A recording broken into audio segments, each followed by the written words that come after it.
Today, friends, before we have our talk, there'll be a reading on from the Bhagavad Gita, the 5th chapter, Devotion by Means of Renunciation of Action. Arjuna is speaking. At one time, O Krishna, thou praisest the renunciation of action, and yet again its right performance.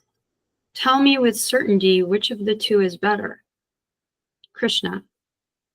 Renunciation of action and devotion through action are both means of final emancipation.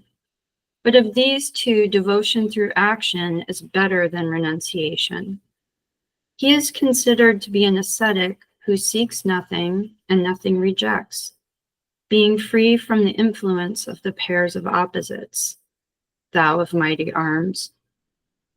Without trouble, he is released from the bonds forged by action. Children only, and not the wise, speak of renunciation of action and right performance of action as being different. He who perfectly practices the one receives the fruits of both, and the place which is gained by the renouncer of action is also attained by him who is devoted in action. That man seeth with clear sight, who seeth that the Sankhya and the Yoga doctrines are identical. But to attain to true renunciation of action without devotion through action is difficult, O thou of mighty arms. While the devotee who is engaged in the right practice of his duties approacheth the Supreme Spirit in no long time, the man of purified heart, having his body fully controlled, his senses restrained, and for whom the only self is the self of all creatures, is not tainted although performing actions. The devotee who knows the divine truth thinketh, I am doing nothing, in seeing, hearing, touching, smelling, eating, moving, sleeping, breathing, even when speaking, letting go or taking, opening or closing his eyes. He saith, the senses and organs move by natural impulse to their appropriate objects. Whoever in acting dedicates his actions to the Supreme Spirit and puts aside all selfish interest in their result is untouched by sin, even as the leaf of the lotus is unaffected by the waters. The truly devoted, for the purification of the heart, perform actions with their bodies, their minds, their understanding, and their senses, putting away all self-interest. The man who is devoted and not attached to the fruit of his actions obtains tranquility, whilst he who through desire has attachment for the fruit of action is bound down thereby. The self-restrained sage, having his heart renounced all actions, dwells at rest in the 9-gate city of his abode, neither acting nor causing to act. The Lord of the world creates neither the faculty of acting, nor actions, nor the connection between action and its fruits, but nature prevaileth in these. The Lord receives no man's deeds, be they sinful or full of merit. The truth is obscured by that which is not true, and therefore all creatures are led astray. But in those for whom knowledge of the true self has dispersed ignorance, the Supreme, as if lighted by the sun, is revealed. Those whose souls are in the Spirit, whose asylum is in it, who are intent on it and purified by knowledge from all sins, go to that place from which there is no return. The illuminated sage regards with equal mind an illuminated selfless Brahmin, a cow, an elephant, a dog, and even an outcast who eats the flesh of dogs. Thus, those who thus preserve an equal mind gain heaven even in this life, for the Supreme is free from sin and equal-minded. Therefore they rest in the Supreme Spirit.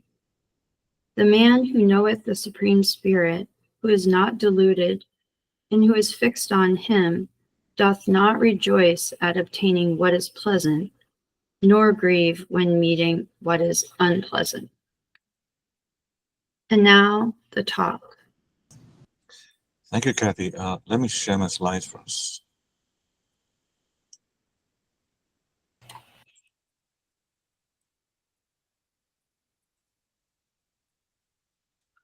Are you able to see them? Yes. Thank you. Good morning, friends, and welcome to this morning's short talk on the theosophical meaning of impersonality. Over the course of this talk, we will touch on the true meaning of leading an impersonal life and its importance in the spiritual development of the individual. And for the practicing student of Theosophy, we will discuss why a clear understanding of that which is impersonal within himself or herself is a sine qua non requirement for any progress on the path of occultism.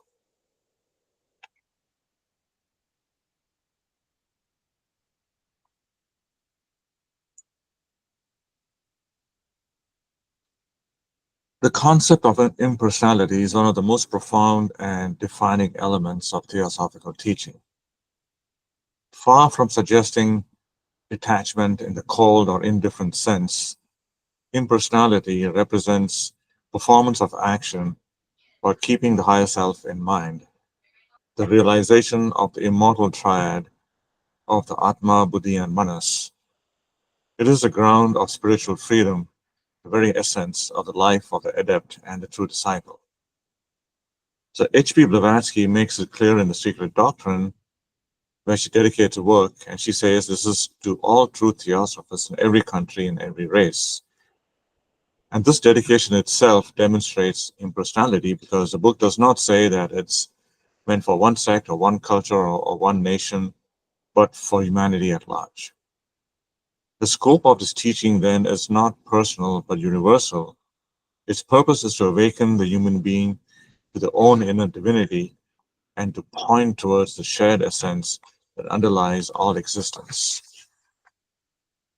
And Mr. B.P. Wadia, commenting on the state of modern life, noted that a contrast between the ancient pursuit of impersonality and a contemporary obsession with personality. And he said that the modern world has elevated the cult or the personal to an art, and teachers of yore labored for impersonal. And what Mr. Wadia identifies here is a deep cultural shift. The modern world prizes individuality, personal recognition, fame, riches, often equating success with personal distinction, and yet the ancient teachers consistently thought to downplay the personal self in order to embody the universal principles. H.P. Blavatsky places impersonality at the very heart of the spiritual path when she indicates that when Buddhi absorbs egoism, Mukti or liberation is reached. Buddhi, the spiritual soul, acts as a vehicle of Atma. When the lower ego is absorbed into Buddhi, the separative sense of I is dissolved. And this leads to the end of illusion of separateness and the realization of the one self. So impersonality then is not merely a moral discipline, it is metaphysical truth in action. It is a recognition that the lower ego is not the true center of consciousness, but only a transient mask obscuring the higher. The Gita conveys the same principle and teaches about the performance of action without attachment to results, devoting to the impersonal self and equanimity under all conditions. Krishna's role as the impersonal higher self instructs us that the highest devotion is directed not to a personal deity, but to the universal self present in all beings. And in the Mahatma letters, the master indicates the ever unknowable and incognizable Karana alone should have its shrine and altar on the body and untrodden ground of our heart. And here the master, Mahatma, advises that the altar of devotion should not be external, not directed towards a personal, but rather to the causeless cause the unconditional reality that transcends all personal forms. In many ways, this is the true impersonality. It's worship or devotion to the absolute within and beyond any anthropomorphic deities or personal gods. And to embark upon this path is therefore to embark on the theosophical path itself. And one must recognize that personality is a tool, but not the self, as a mask, not the essence. And impersonality does not mean passivity or emotional coldness. Instead, it manifests as compassion, universality, and wisdom, and allows action to be performed without egotism, study to undertake without pride, and devotion to be offered without self-interest. It is, in essence, the way in which the higher self shines through the human form. The theosophical teaching of impersonality rests upon the understanding of the Sevenfold Constitution of Man, and within it, within the man, the higher triad, which is the Atma, Buddhi, and Manas. The higher triad is not a metaphysical ornament or object to be admired at a distance. It is considered the living axis of spiritual life. To understand impersonality, we must first see what these three principles are, how they interrelate, and why the governance of the human nature marks the difference between bondage and freedom. HPB talks about Atman as the inseparable ray of the universal and the one self. This definition at once undercuts the root of egocentrism. Because if Atman is inseparable ray of universal self, then in truth, there are not many selves, quote unquote, competing for survival and recognition, but just the one self, refracted through innumerable beings. The separative ego, which feels it being as limited, is not the self at all, but a passing shadow, often mistaken for a substance. In practical terms, to reflect on Atman as a ray of the one absolute is to begin drawing attention away from the personal center and to sense, even if faintly, a field of identity. The impersonality so emphasized by Theosophy is nothing other than living from the standpoint of this universal identity. Buddhi is what's called the spiritual soul, the vehicle or the casket of Atma. It is a luminous sheet through which the universal shines in as the individual. Buddhi is the very faculty of seeing as one, as HPB put it, the moral cognitive intuition that discloses the kinship or the brotherhood of all beings. In study and meditation, Buddhi appears as that quiet certitude that needs no argument. In action, it appears as a spontaneous compassion or spontaneous knowledge, and that in turn seeks no reward. To say that Buddhi is the vehicle of Atma is to say that impersonality, which we can call it as universal self, becomes operative in us as discrimination and unselfish love. Manas is the mind principle that holds the hinge of the human condition. And as Mr. Judge writes, that Manas is the storehouse of all thoughts. Manas is a seer. Manas can either attach itself downward to desire, becoming restless, lower mind, or also referred to as kama manas, or it can unify itself with buddhi and function as a higher manas, clear, steady, and illuminated. Because manas sees, it can neither err, because higher manas sees, it can neither err nor be under the sway of passion, or truly see under the sway of buddhi. HPB describes this consummation of the union in terms that directly link to liberation. She says that when buddhi absorbs our egotism, Avalokiteshvara, the higher self, becomes manifested to us. And Mr. Judd follows up by saying that this permanent individuality has been through every sort of experience in many bodies.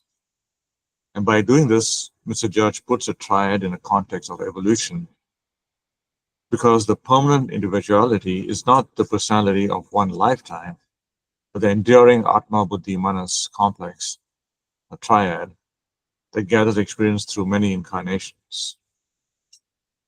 So from this viewpoint, several clarifications follow that impersonality is not a suppression of individuality. On the contrary, it is a release of the individuality from the narrowness of personal. Personality, with its habits and skandhas, as we all know, is an instrument. It must be educated and raised and purified and not despised. But we should also keep in mind that impersonality is not passivity. And when manas is basically yoked or harmonized to buddhi, action is enabled by devotion, because it is no longer displaced by the lower self or anxiety over results. And therefore, impersonality is not called indifference, because buddhi's very nature is compassion. And so to become impersonal is become more sensitive and more receptive to the needs of others, not less. And so in Theosophy, personality is viewed not as the essential self, but as a composite, impermanent mask that enduring spiritual individuality wears in each lifetime. This distinction is central to the Theosophical understanding of impersonality. But unless one sees clearly what personality is and what its limitations are, the call to live impersonally may be mistaken for the destruction of the individual self. If properly understood, impersonality is not the destruction of the human being, but instead liberates the permanent self from the very yoke or attachment to temporary and separative sense of I. And Mr. Judge kind of summarizes the personality's constitution by saying that the lower man is a composite being. His higher trinity, the higher triad, and the lower four principles, transitory and perishable. And here Mr. Judge outlines the septenary nature of man, the immortal triad of Atma, Buddhi, and Manas, and he says that that is the true individuality. While the lower quaternary, the physical body, the vitality or prana, the astral body or linga sarira, and the desire mind, kama manas, they form the lower personality. And these lower four are transitory and they dissolve at death. So personality is thus bound to one incarnation, whereas individuality, the spiritual individuality, gathered experience through many lives. And so the lower personality is specially conditioned by karma, the lower principle of desire. And Mr. Judge describes karma as the kama rupa, the vehicle of passions and desires, the brute part in man. It is the kama rupa that entangles the mind in cravings, fears, ambition, greed. And when manas, the mind principle, is drawn downward into kama, it becomes kama manas, the personal mind enslaved by appetite. This is the seat of egotism, restlessness, attachment. The impersonality of the higher self can never shine through such a mind, for it is clouded by turbulence of the lower self.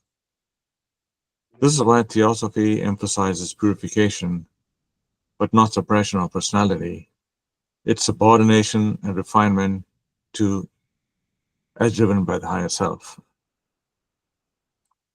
And the voice of silence starts off by saying that he who would hear the voice of another, the soundless sound, and comprehend it, he has to learn the nature of dharana. And dharana, or concentration, is a discipline that claims calm the scattered personal mind. And so the personality, being reactive and outward tuned, cannot perceive the higher voice unless it is stilled or calmed. And therefore, dharana trains the aspirant to focus on awareness, to withdraw from distractions, and to center consciousness in the higher nature. And among the great devotion books is the Bhagavad Gita, and how it uh, explains or teaches to follow the path of impersonality. And spoken by Krishna to Arjuna, the dialogue distilled the essence of spiritual life into a doctrine of action without attachment. The battlefield setting is not incidental. It symbolizes the conflict between personality with its fears and desires and the higher self with its call to duty and universality. The Gita's teaching on karma yoga, the yoga of selfless action, is Theosophy's most direct expression of universality in impersonality in practice.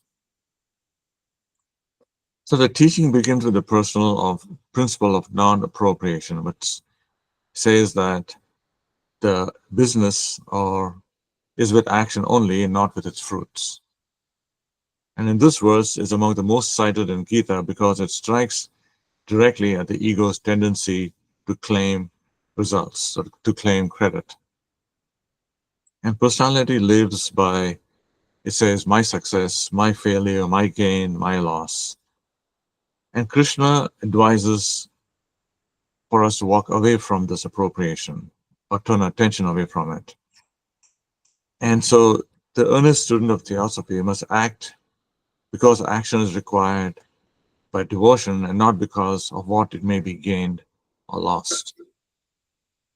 The fruit of action belongs to the law of karma, not to the personality, and therefore impersonality thus consists in renouncing the fruits of action, while performing the action of full devotion. And here where Krishna uh, offers a very paradoxical teaching when he says that he who sees inaction in action and action in inaction is the wise among men.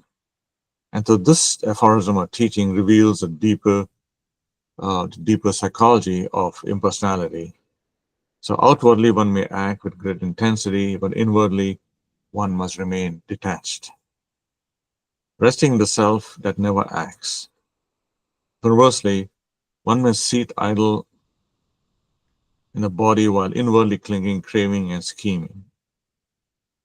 And so true wisdom lies in seeing that Atma is never the actual doer, while the personality, mistaking itself as the agent of Atma, becomes bound by karma.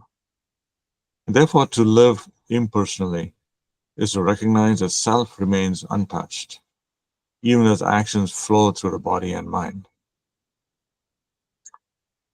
And so Bhavani Shankar, in his lectures on the Gita, emphasizes this dimension of teaching, and he calls it Nishka Karma, the performance of action without desire to its fruit. This is not simply a psychological action of suppressing desire. It is a reorientation of identity. The doer sense shifts from the separative personality to the impersonal self. And desire for fruit arises when one acts from the standpoint of I am the body mind. And one acts from the standpoint of universal self, there is no other from whom to gain or loss. Elsewhere, Bhavani Shankar also describes the path, what he calls pravritti or nivritti, and the path of action and withdrawal, and the reconciliation. He says that the pravritti marga, or the action and inaction, and understanding that path, it is the shows way to moksha, which is liberation. And action ordinarily binds, and nivritti ordinarily isolates. But when united impersonally, action becomes renunciation itself. H.P. Blavatsky, in her Voice of Silence, draws a distinction between the I doctrine and the heart doctrine. The I doctrine is a path of intellectual exotericism, the accumulation of metaphysical concepts, the observation of ritual, the cultivation of personal distinction in spiritual pursuits. The heart doctrine, by contrast, is a living practice of compassion, of sacrifice, and of selflessness, directed not towards personal attainment, but towards the welfare of all beings. It is here that impersonality finds one of its most powerful expressions. And this is what the voice says, that to live to benefit mankind is the first step. And this is not to be considered as merely a abstract metaphysical point, but the practical measure of impersonality. The personal self naturally seeks its own advancement, its own enlightenment, its own prestige, its own recognition as a spiritual being. The impersonal path redirects the entire orientation. The disciple lives not for self, but for the world. Light on the Path advises us that the student of Theosophy, with a very paradoxical advice, says, kill out ambition, but for work those who are ambitious. And here we need to draw a distinction. So ambition belongs to personality, the drive to surpass others, to acquire status, to prove one's worth. And impersonality demands its eradication. Yet a work of compassion requires the same energy, perseverance, and vigor that ambition can generate. And among these virtues, we're taught that compassion is no attribute, but it's a law of laws. And here's where the voice of the silence conveys the very essence of heart doctrine.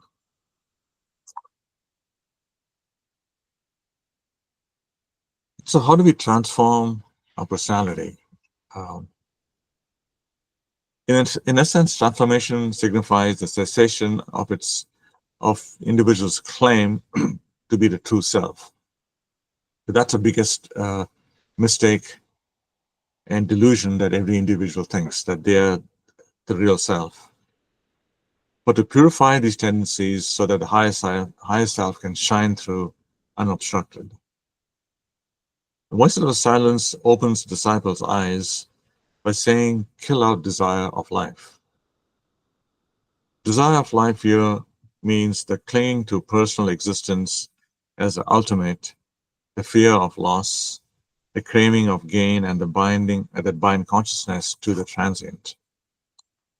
So to kill out this desire is not to despise life, but to see through its illusions and to refuse to identify the eternal self with the temporary passing lower self. And in the key to Theosophy, we are told that it is personality that dies with every incarnation, while the individuality, the spiritual individuality, is immortal. And here we see a clear distinction that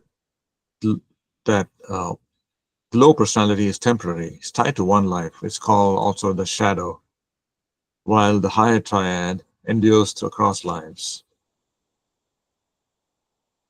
And so, from a practical standpoint, what does this transformation really entail? First, it requires the vigilant examination of motives.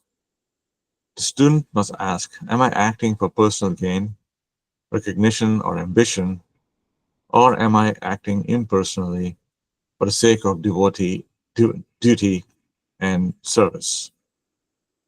Each time the motive is exposed, the personal claim is weakened. Second, it requires a detachment of praise from praise and blame. The personality thrives on approval and shrinks from criticism, whereas to be impersonal is to be equal to like and dislike. And third, it requires renunciation from seeking personal benefit. The aspirant should refrain from asking for personal exemption from law or anything that can justify selfish actions under a spiritual pretense. Importantly, the transformation of personality does not imply the suppression of individuality, but it is an unveiling of the true spiritual individuality. The permanent self is liberated from false identification of the lower mind.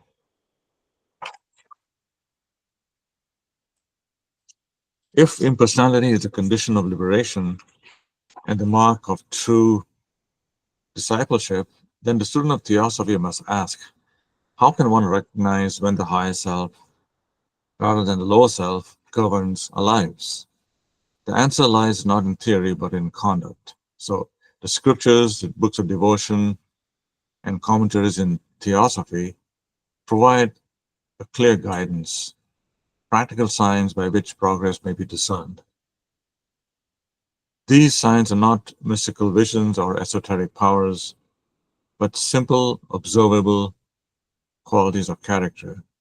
And they signal the Buddhi Manas, illuminated by Atman, that has assumed mastery. And Mr. Judge really summarizes this by saying that calm cheerfulness, independent of external conditions, is a sign of progress. This statement strikes at the very root of impersonality. The personality is always reactive, oscillating between elation and depression, according to gain or loss, praise and blame, health and sickness. And the higher self, by contrast, rests in serenity and calmness, regardless of the circumstance.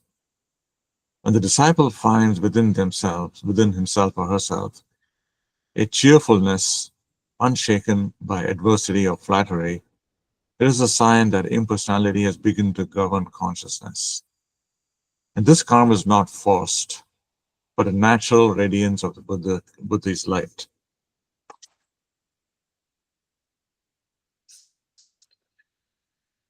So, Theosophy insists that impersonality is not, again, abstract doctrine, but it should be a daily discipline. It is not enough to grasp the metaphysics of the higher self or to assent intellectually to the illusory nature of personality, but one must embody these truths in the rhythms of ordinary life. This embodiment requires a regular, deliberate pattern of study, meditation, service, and renunciation, lived impersonally day by day as best as you can, one duty at a time. And without this practice, any hope for impersonality basically remains an ideal or something in theory. And so the voice of the silence describes the selflessness, which is an indispensable part of the personality, by saying that step out from sunlight into the shade to make room for others. And this verse captures the essence of daily impersonality. So, because the personality craves for sunlight, for attention, for praise, recognition, advantage, the impersonal student of Theosophy willingly steps aside, choosing shade so that others may benefit. This act of yielding is not self-deprecation, but a higher generosity, the conscious refusal to occupy space that someone else needs. And in practical terms, it means giving up uh, the desire for credit or recognition, uh, and seeking opportunities to uplift others more than oneself. The Mahatma, in Letters to A.P. Sinnett, describes the transformative seriousness of this discipline by saying that the life of a chela is not fatal. It's fatal not only to ordinary course of married life, but even to flesh and wine and drinking. And this quote-unquote fatality is not punitive but descriptive. What it says, in essence, is uh, to destroy the low self, the personal self, because impersonality demands renunciation from indulgence. And Krishna emphasizes that the centrality of meditation in this compact and fractal advice, and he says the mind should be fixed on self alone.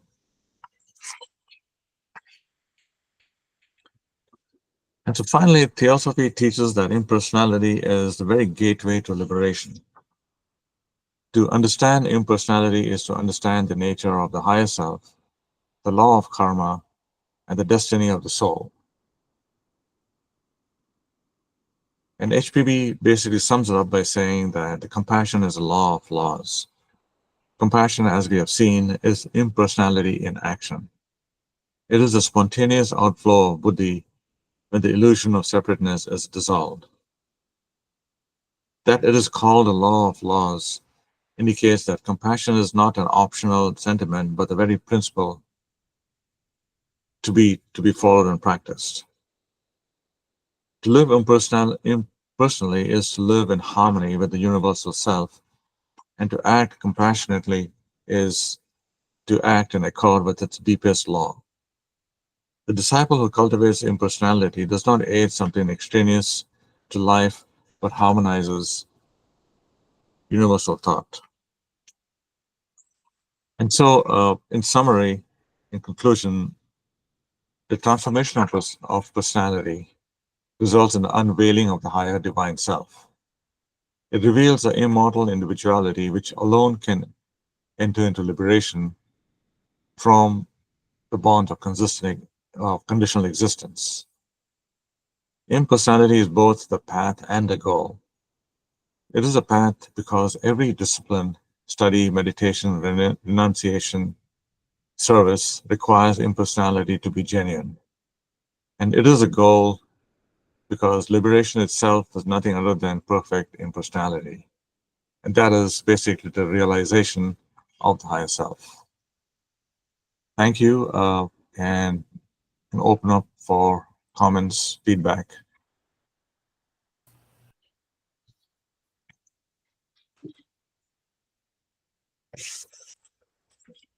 I had questions that you answered as you went on. Okay. But I was, at the beginning thinking, how do we know we're acting from the individuality and personally? And I guess I was thinking along the lines of, instead of, the modern world is very competitive. Instead of thinking of, me and my position competitively, but sort of like JFK said in that speech, ask what you can, not what your country can do for you, what you can do for your country. So I was thinking about asking how I can contribute to mankind as a whole. Is that reflect the attitude of impersonality? Yeah, wanting to contribute? Because, as you know, one of the attributes of low personality is seeking reward, seeking, looking for results, and being impersonal. And Mr. Judge in his article "Duty: The Royal Talisman," he says to do duty for duty itself and another. So detachment, at least trying. We can only try. We're all conditioned human beings. But the best we can do is to try to perform every act because it has to be done and for no other motive, as best as you can. So, seeking recognition, looking for results, and because of that, when we seek results, we tend to, the next step is outcome is we oscillate between likes or dislikes, depending on the results, depending on the outcome. But one way to free ourselves from that oscillation is not even look for a result and accept whatever comes your way as a fruit of karma, basically, as outcome of the karmic action of some result of the action. So not So even if one asks how I can contribute, not being attached, not focusing on I, but just like you said, just for the sake of it, not for results. Yeah, and even the Dhammapada and the Voices of Silence talk of viraga, the sense of detachment, as the best of states. I think one of the verses in Dhammapada talks about that. And so perhaps that's one step that we could consider is gradually inculcating feeling of detachment. Detachment does not mean abandoning our station in life, abandoning our families, our duties, and running away into quote unquote solitude. That's selfishness, right? Detachment is performance of duty without seeking results, and that's one reason why I picked this devotional reading. Is chapter 5 is what Krishna tells us, right? How do you perform action and yet renounce it, right? So yeah, I thought about that during your talk. Like, becoming impersonal is not trying to do a negative, so to speak, like suppress the personality, but as you said, to strive for universality, compassion, detachment. And I thought I really appreciated that you gave us like a hallmark to look for, because I mean, at the beginning, one might want to know if one's on the right path, and while not being attached to the result, you said an evidence might be that the character is changed to like calm cheerfulness. yeah, and you made a good point, right? When we talk of impersonality, we're not talking of destruction or despising the personality.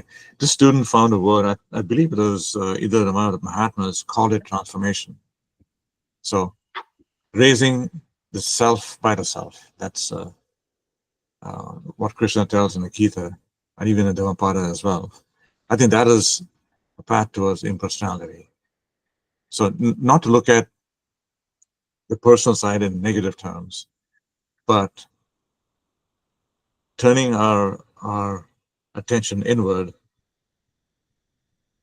and molding our actions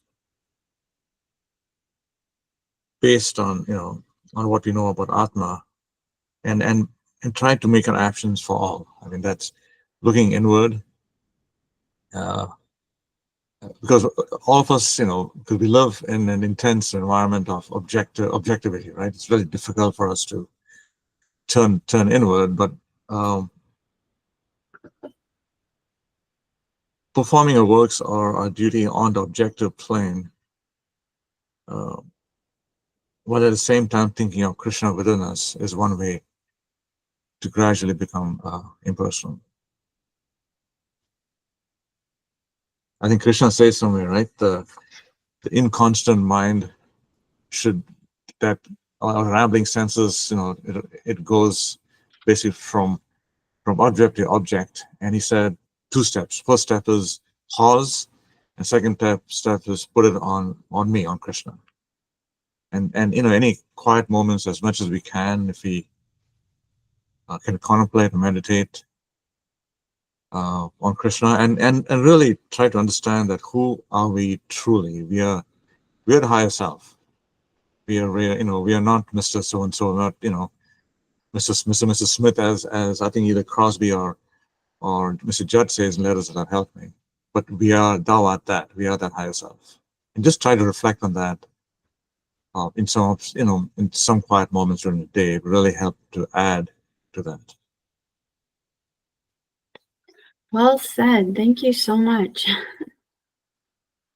Are there any other thoughts or comments, questions?